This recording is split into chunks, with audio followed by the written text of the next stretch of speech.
Oh, Santina. Tay, nasaan na po kayo? Alas 2 yung usapan natin, mag-aalas 5 na. Pasensya na. Matraffic eh. Bakit naman kasi ang layo lang napili mong kakainan natin pwede naman sa bahay na lang.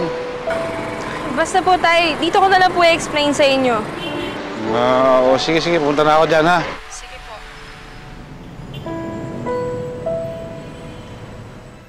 Are you ready? Yeah. Angeli, I'm glad na finally pumayag ka ng lumabas with me.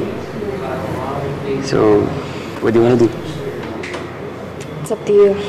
But I just have to drop off something to my mom, okay? Okay.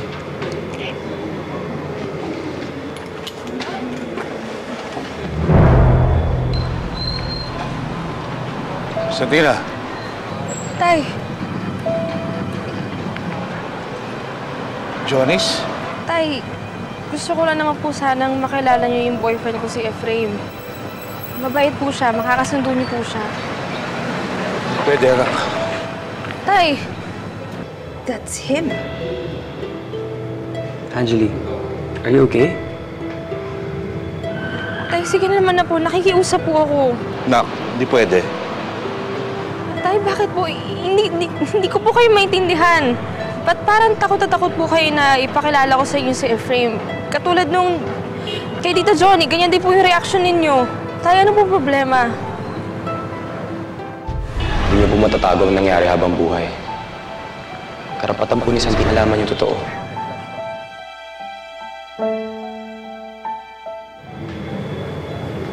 I think it might be my lucky day. Angeli, what the hell are you talking about?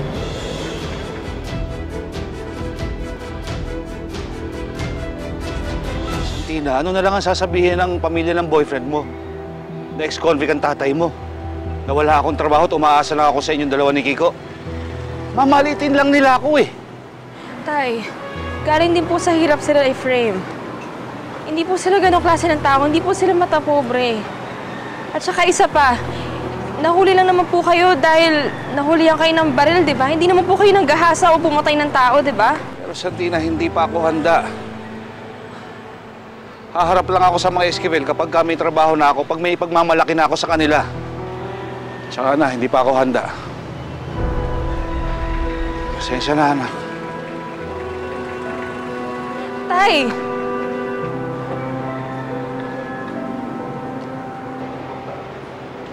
Are you okay? Nakita mo lang yung lalaki kanina, nagbago na yung mood mo. I'm sorry. Hindi lang ako makapaniwala na maliit pala talaga ang mundo. What do you mean? Sino ba kasi yung lalaki na yun? And ba't may picture ka niya? That man is the criminal na matagal nang hinahanap ni Mami. Siya ang pumatay sa kapatid ni Efraim.